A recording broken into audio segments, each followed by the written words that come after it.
Welcome to RPRA's Blue Box Program Wind-Up Plan Consultation, Session 1. At this time, all lines are in a listen-only mode. To ask a question at any time during the presentation or for technical assistance, please type your question in the text box provided on the screen and press enter. As a reminder, this program is being recorded. I will now turn the webinar over to Jess Turcat, Communications Advisor at RPRA. Welcome, Jess. Thanks, Shalane, and thank you all for joining us today. This is the first session in our consultation webinar series on Stewardship Ontario's proposed plan to wind up the Blue Box program and transition it to the IPR framework. We'll be hosting 4 other sessions throughout this week, and we will go through the different themes and topics throughout this presentation. As Shalane mentioned, you can ask a question at any time during the webinar. We will be pausing at certain points throughout the webinar to respond to your questions. So you can type your questions into the Q&A tab at the top of the box. There's also a tech support tab, so if you click on that, if you're experiencing any sort of audio issues or anything like that, you will receive dedicated support for that. We are expecting a large number of attendees today, so we will try our best to get to all of the questions that we receive. If we don't get to your question, we will be compiling and posting a document with all of the Q&As, so they will all be responded there.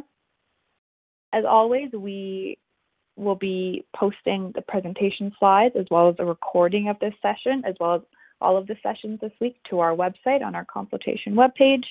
So you can find, if you want to go back and listen to the recording, it will be on our website this afternoon.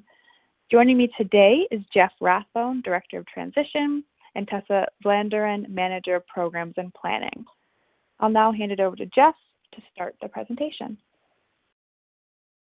Thanks very much, Jess, and welcome everyone to the first of a multiple series of webinars and actually roundtables as well on the Blue Box Wind-Up Consultation. So as Jess noted, this is the start of our consultation on the Stewardship Ontario Blue Box Wind-Up Plan.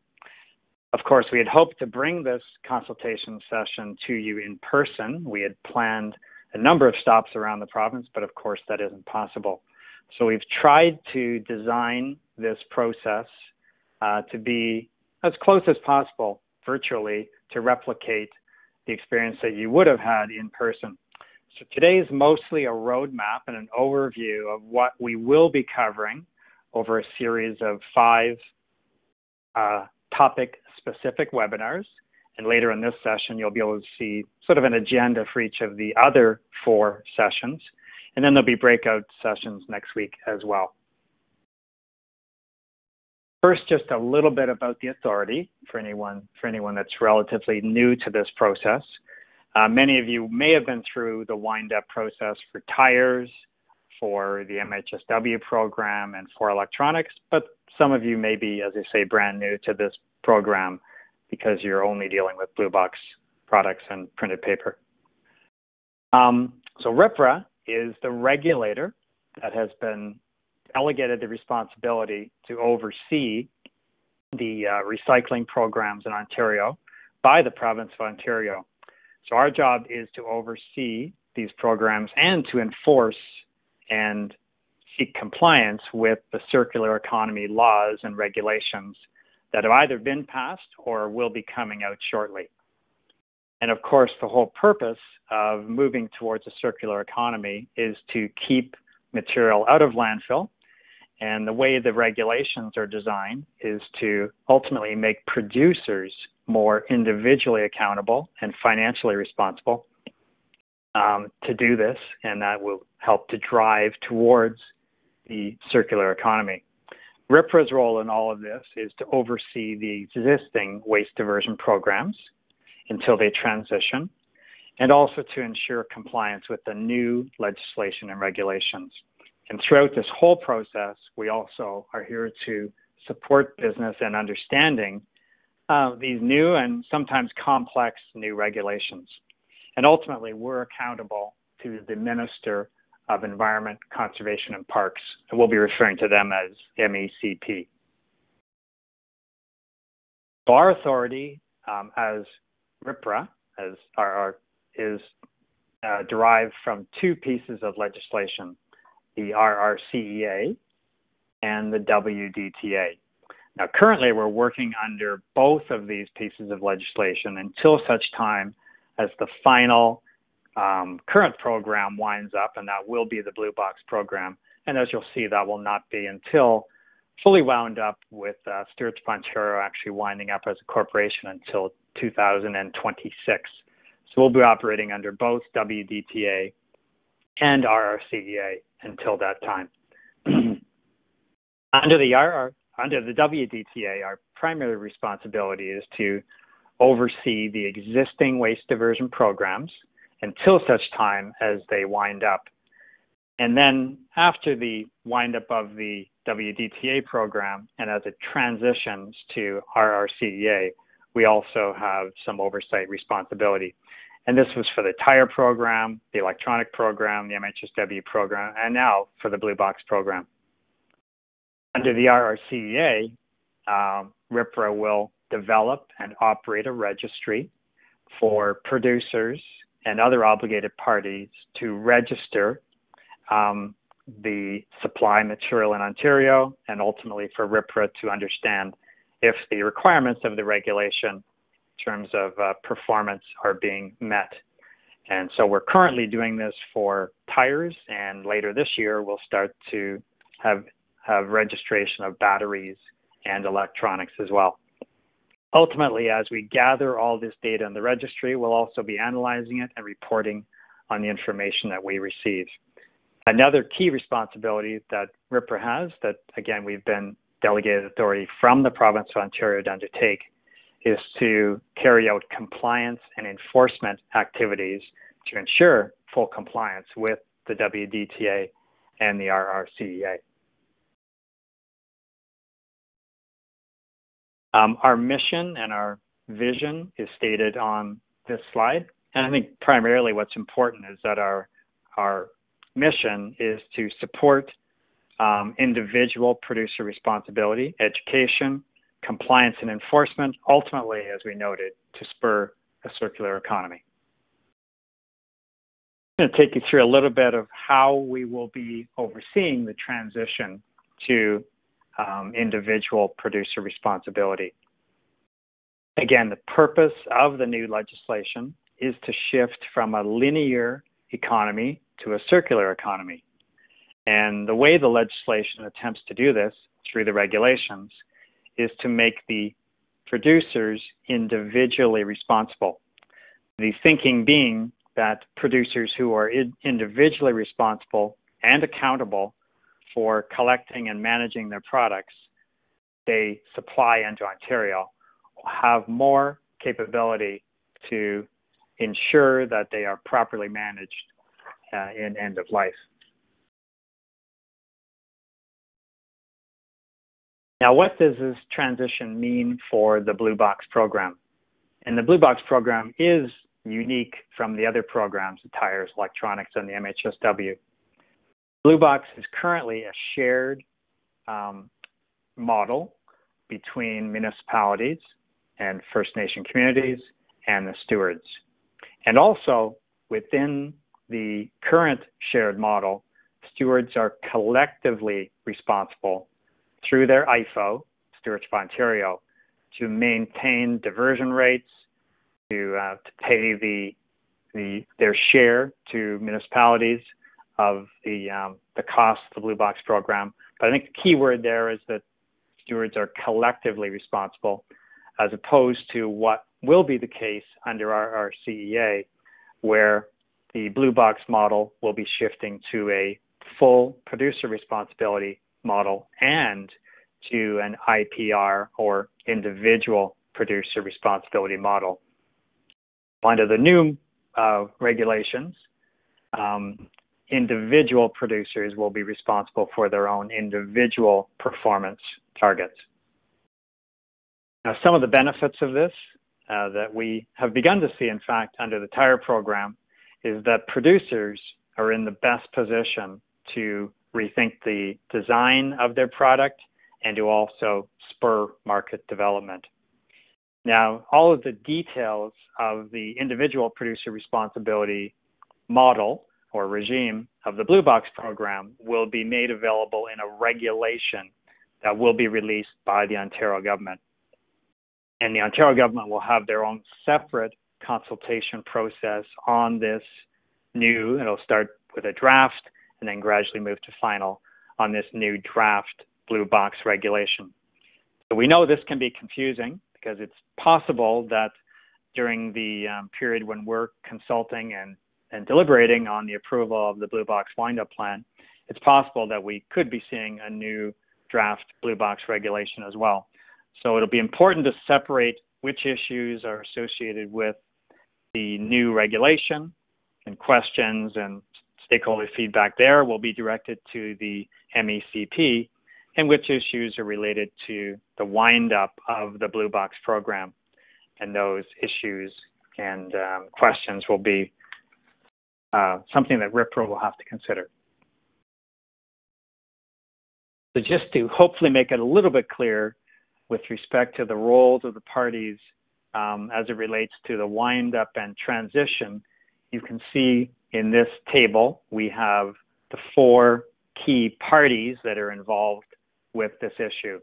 We have the ministry, we have RPRA, Stewardship Ontario, and municipalities and First Nation communities. So the ministry's key role in winding up the Blue Box program, number one, was to issue the direction to wind up the Blue Box program. This starts the entire process, and this was done in August of 2019. The next major step for the ministry is for the ministry to issue draft Blue Box regulations, to consult on those regulations, and then ultimately to issue a final regulation that must be done before we begin the process of registration of producers under the new regulation. For RPRA, our role will be to receive, review, and consult on the Stewardship Ontario Blue Box wind-up plan. And of course, we have received that now, and we are initiating consultation on the SO wind-up plan today. And we'll take you through some of the details of that approval process. But once we do approve the wind-up plan from Stewardship Ontario, possibly with conditions, we also then have a responsibility to oversee the implementation of the wind-up plan.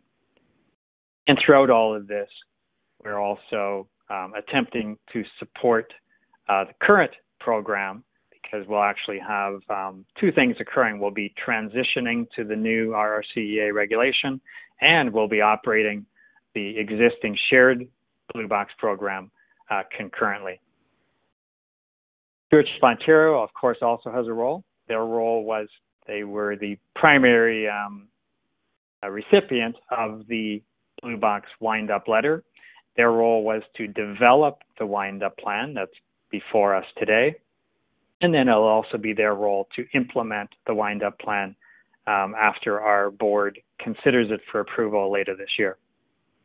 Of course, they also have obligations under the shared producer responsibility model that will continue until such time as the program winds up at the end of 2025.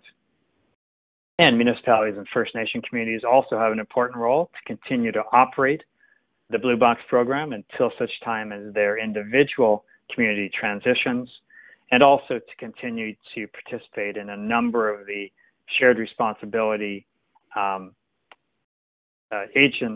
agencies that help us run that program, such as MIPC and the CIF, and just generally to support us through the entire planning and transition period. So just again, to sort of wrap up what's changing, we'll be moving from both a shared model for funding of the Blue Box and shared model for responsibility for performance to a full individual producer responsibility program. We'll be shifting from a shared model where municipalities collect and process material, or of course hire contractors to do that on their behalf, to a new model where service providers on behalf of producers, possibly through pros, will be responsible for the physical management of the material. We'll also be moving from a current model where stewards have collective responsibility through their IFO, Stewardship Ontario, to maintain performance and to pay for their share of the Blue Box program, to a model where producers will have individual responsibility for those aspects. We'll also be moving from a model where RPRA, or the authority, currently operates the primary data call or data collection system, of course, with the support and cooperation and participation of municipalities and First Nation communities, to a model where the authority will still be involved in collecting data, but the data will then come in from producers into our registry. We're moving from a model where Stewardship Ontario is collecting data on steward supply for the purpose of setting steward fees, to a model where service providers and pros will set prices through competition for services in the marketplace. And of course, overall, we'll be shifting from a WDTA-based legislation and regulations to CRR-CDA.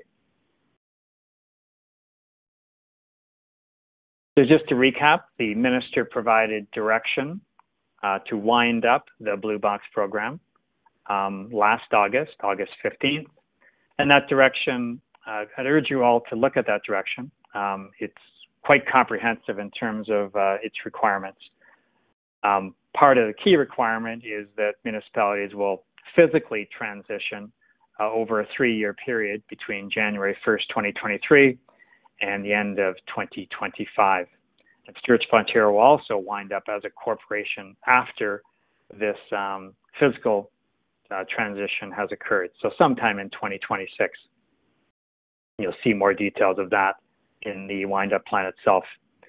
So SO, of course, has submitted the plan to us. It was originally to be 2 months earlier, but with the COVID situation, the minister revised the deadline to August 31st. So we have a slightly condensed consultation period as RPRA.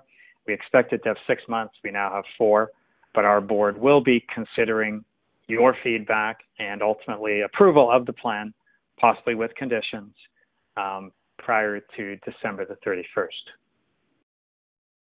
And this graphic just gives you a really high-level overview of all the key dates that we just spoke about. Starts, of course, with Minister's direction, moves to the plan being submitted to us. Here we are today, initiating our consultation that will occur over the next 2 weeks, and then there'll be a deadline for submission of your comments that we'll take you through in a moment. Of course, our board will then be looking at approving the wind-up plan before the end of December, and then the process of physical transition of municipal programs, combined with oversight of the wind-up, will be occurring in that long period between the first of 2021 all the way through 2025. And so ultimately, we'll be looking for your feedback throughout this process. We'll be looking at the plan submitted from Stewardship Ontario, first of all, primarily to see if it's compliant with the minister's direction, with the WDTA. We also have our own wind-up guide that ensures that we have comprehensive information about how to manage data transfer, confidentiality, etc. And also, we'll be, of course, looking for your feedback to help us inform, ultimately, our board's decision on approval of the plan, as I mentioned, before the end of December. I think that wraps up the first portion of this, and I'll pass back to Jess to coordinate any questions. Great. Thanks, Jeff. We do have one question here. I've seen a couple other questions came in regarding the recording in the presentation slides. So I thought I would say it for everybody that yes, this session is being recorded. We will be posting both a recording of the session and the presentation slides to our website, our consultation webpage later this afternoon. And the same process will follow for all of the sessions this week. So by Friday, after our last session, you'll be able to view all or listen to all recordings and all presentation slides. So they will be on our bluebox Wind Up Plan consultation page. Jeff, one question here for you. Do you know when the new bluebox regulation will come out? No, we do not know the specific date. That, of course, will be at the discretion of the Ministry of the Environment. We do, however, we are preparing for the possibility, however, that the draft regulations will come out concurrent to our consultation on this bluebox windup. So that's one of the reasons we'll want to be very clear about comments that should be going to the ministry and comments that should be coming to RPRA. I recognize that is unclear right now, and I think it hopefully will become clearer once we do see the draft regulations and we'll be able to parse out areas of responsibility.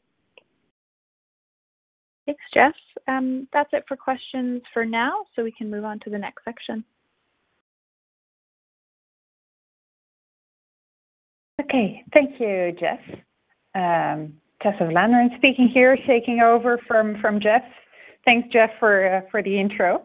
I will be going into a few more details around what you can expect from the consultation process and topics in the coming weeks. Jeff already mentioned that we are soliciting your feedback on the plan submitted to us by Stewardship Ontario on August 31st, and that we are doing so because the RPRA board will take your feedback into account when considering the approval of the bluebox wind-up plan as proposed. So in order to do that, we will provide an overview of the elements of the plan as proposed, and we will answer any questions that you may have on the wind-up of the program. I would like to remind you again that anything relating to new bluebox regulations are outside of the scope of this consultation, as these are developed by the ministry. So we will not be able to answer any questions relating to these future regulations. So unfortunately, we will not be able to meet with you in person in this period. But there are numerous ways through which you can share your perspective on the plan with us. First is these series of webinars. You may notice that you have the opportunity to submit any questions that we will want to address, and we will capture all those questions and answers also in a document that will be posted online. We will also be hosting online group discussions next week. I will go into a little bit more detail on those in the next slide. You can provide your feedback through a survey that Jess will share at the end of this presentation, and that you can find on our website as well. And of course, you can always send us an email with your thoughts on the proposed plan. Finally, if needed, we are also open to having one-on-one meetings upon request.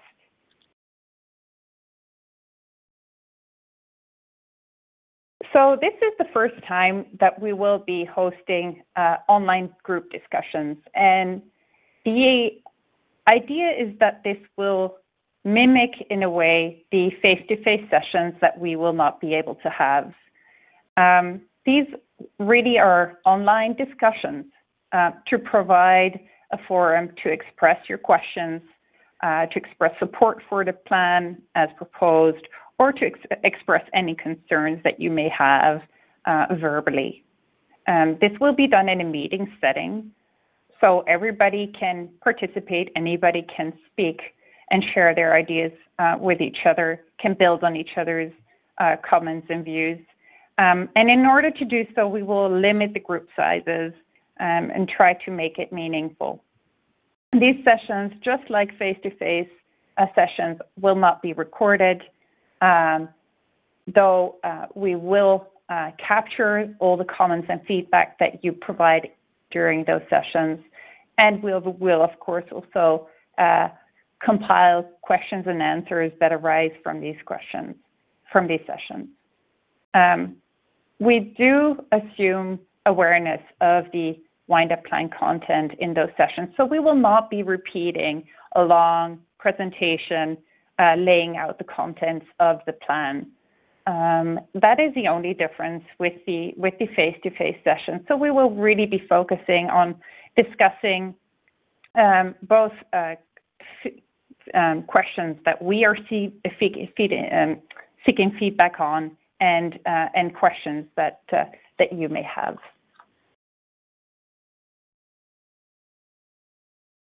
So what topics and themes can you expect to come up during these consultations?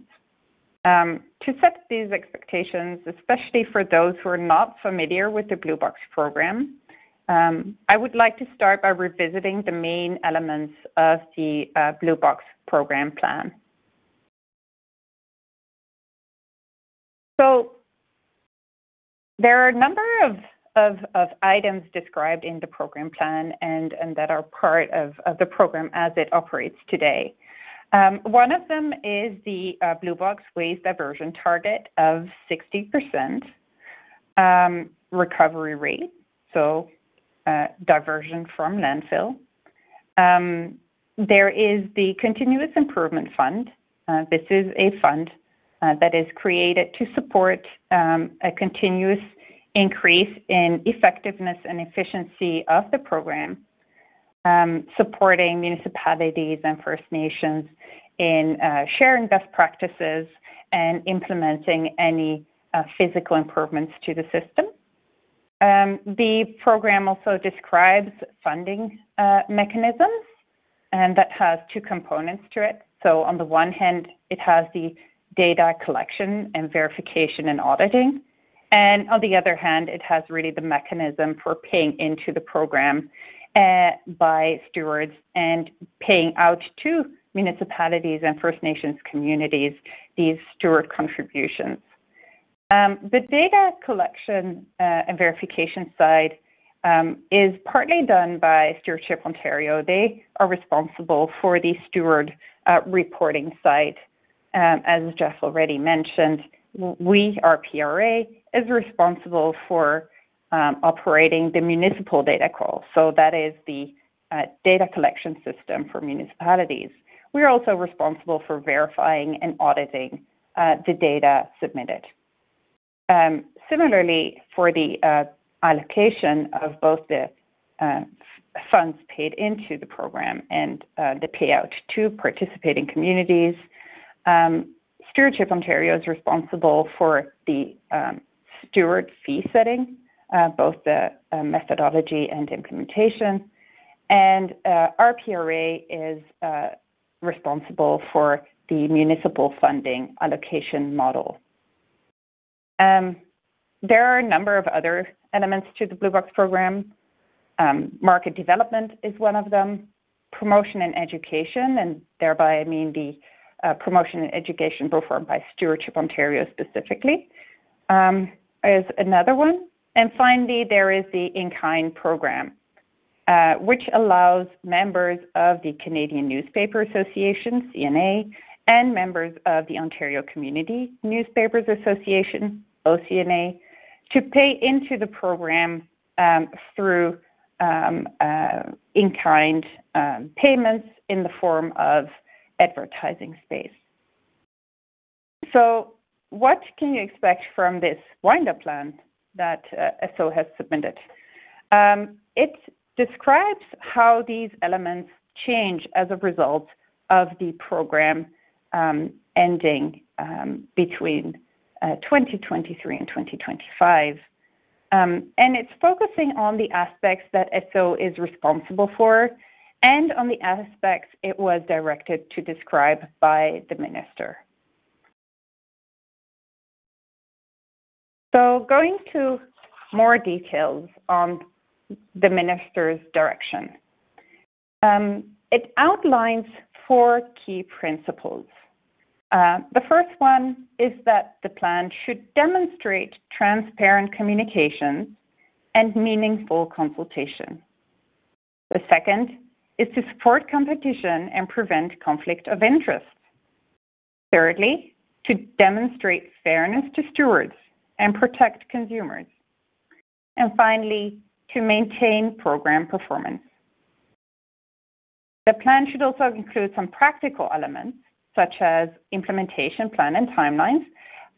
I would like to specify here that this does not mean it contains the transition dates for each participating community, as these are set in the to-be draft or final regulation that the ministry is responsible for. So this plan takes into account and is responsive to whatever is going to be described in the regulation, but does set the framework that the participating communities can expect. It also contains the proposal to wind up the Continuous Improvement Fund as soon as practical. So in the upcoming sessions, we will present the key elements of ESSO's proposed plan.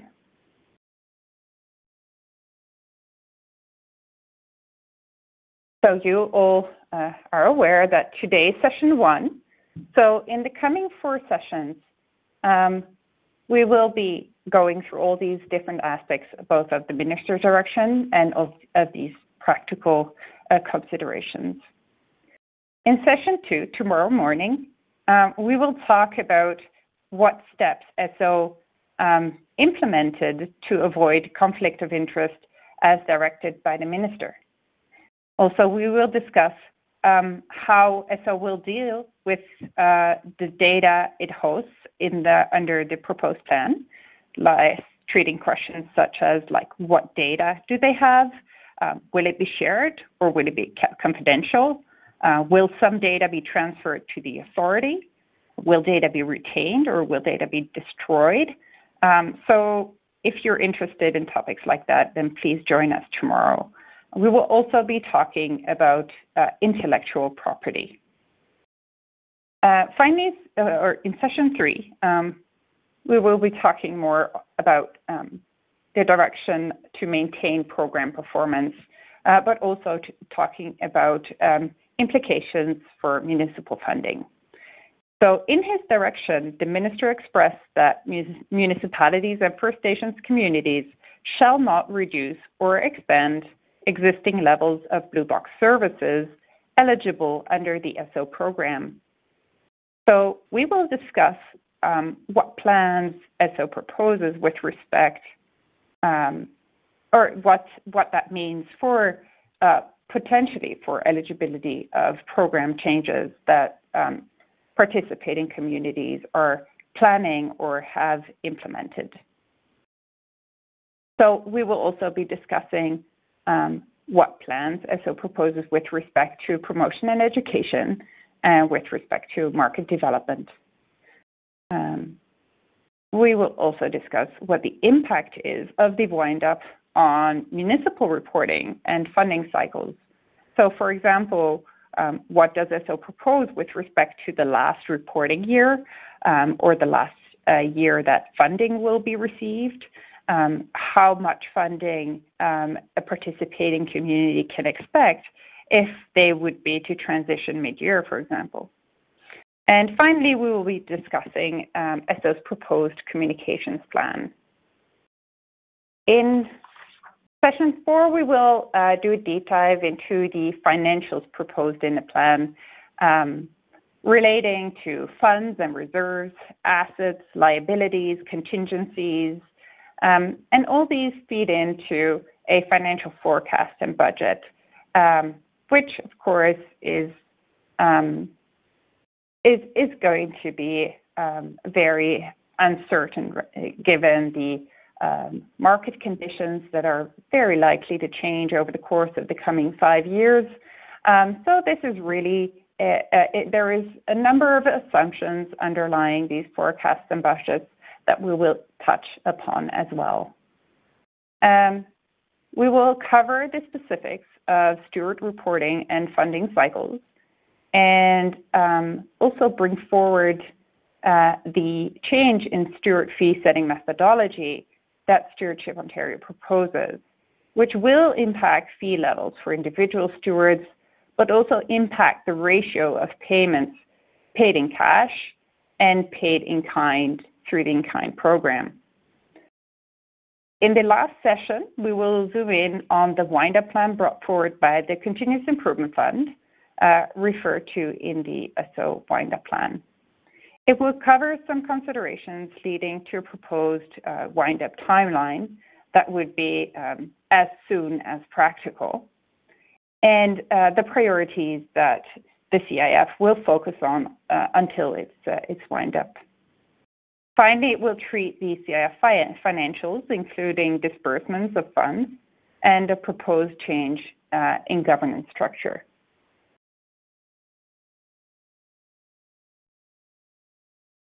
So this is the overview. Again, to reiterate, sessions 2 and 3 will take place tomorrow, 1 in the morning, 1 in the afternoon. Session 4 is planned for Thursday, and session 5 for Friday morning. Next week, again, we will have the online group discussions. We will invite stewards to join us on Monday. On Tuesday, these groups are focused on municipalities, waste management industry. On Thursday, we will primarily focus on First Nations and northern and rural communities. And finally, on Friday, NGOs and general public will be a key focus group. Please note that you're welcome to any session. They are all open to everybody in the end, but it would facilitate the discussion if having people of similar interest joining in a group.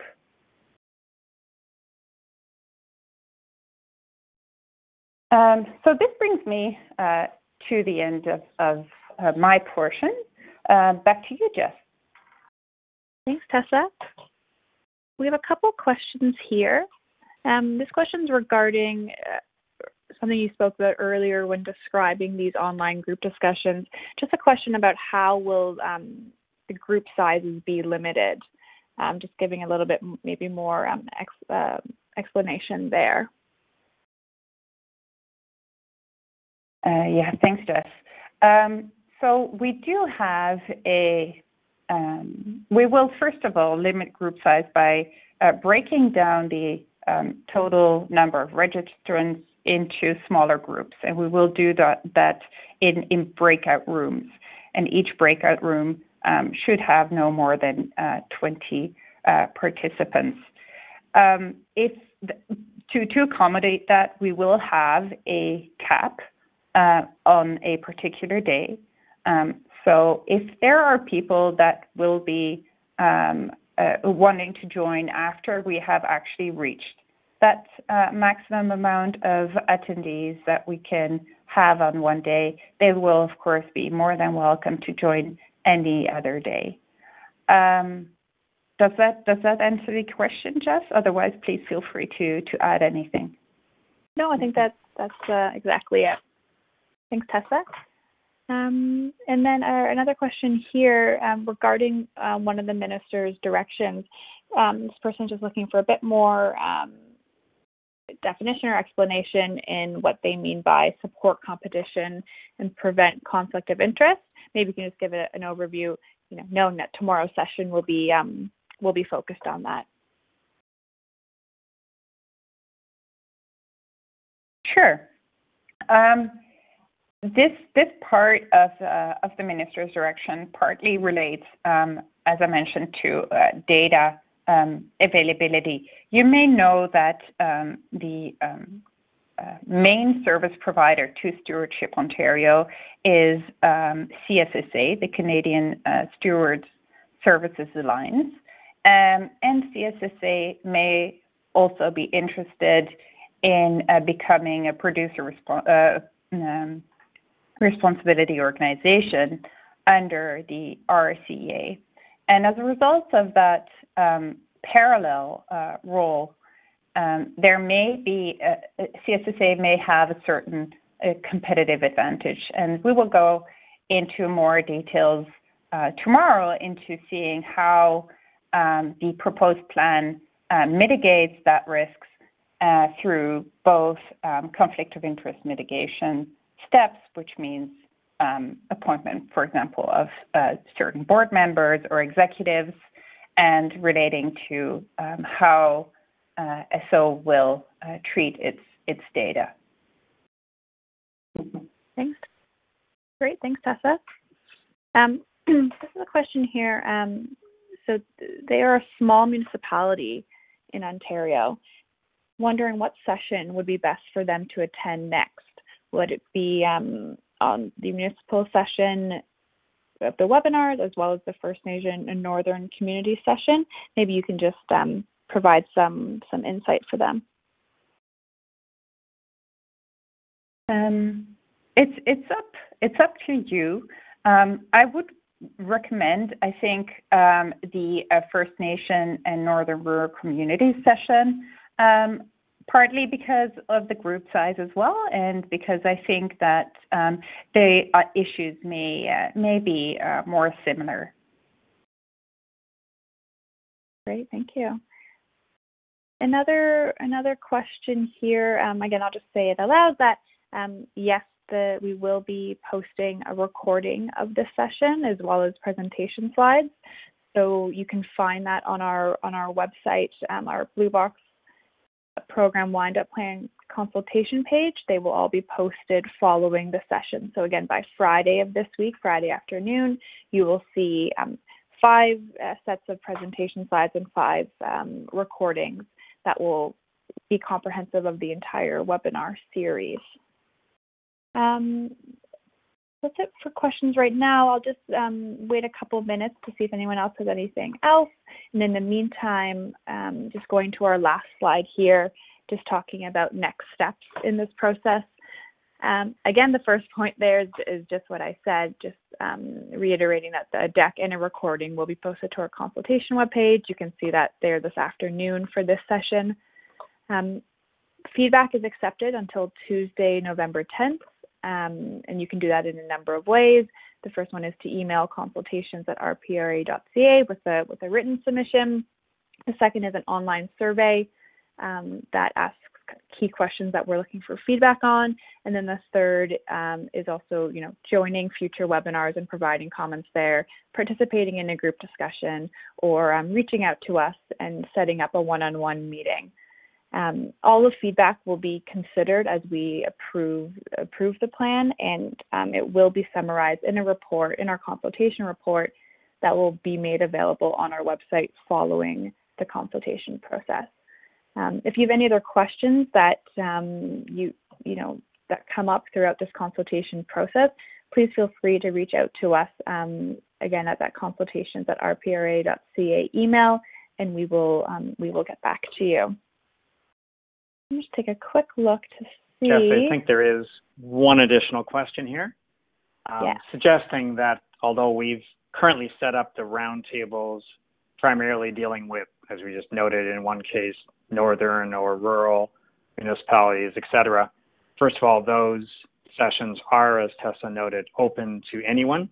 So producers, NGOs are all welcome at any sessions.